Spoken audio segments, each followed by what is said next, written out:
তারা আমাদের কমেন্টে বা ছবি নিয়ে এরকম করছে, তারা মানে ঢাকা বিশ্ববিদ্যালয় বা এই এরিয়ার কেউ না।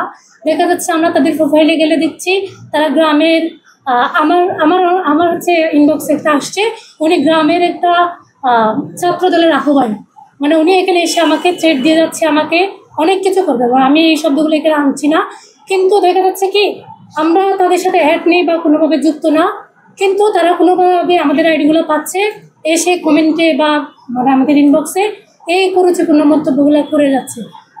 আমরা দেখেছি আমাদের বিসি স্যারের সাথে আমাদের আপুদের কিছু ছবি নিয়ে মানে খুবই বিচ্ছিন্নভাবে ক্যাপশন নিয়ে মানে একটা পোস্ট করা হয়।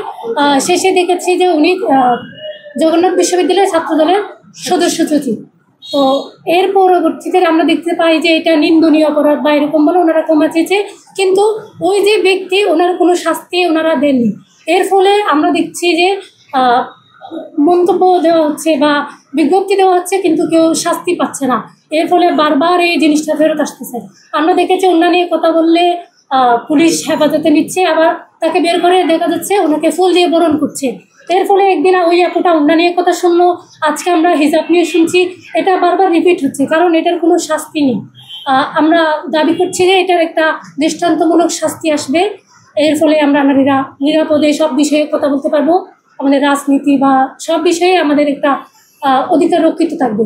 হ্যাঁ, আমরা হিজাব ফোবিয়া নিয়ে একটা আমাদের আছে, আমাদের বাইরা এটার কাজ করে, ওনারাও আমাকে সাহায্য করছে এটা বিষয়ে কাজ করার জন্য। আর হচ্ছে আমাদের ক্যাম্পাসে তো আমাদের প্রশাসনের আমাদের বিসি স্যারকে নিয়েই কুরুচিপূর্ণ মন্তব্য হয়।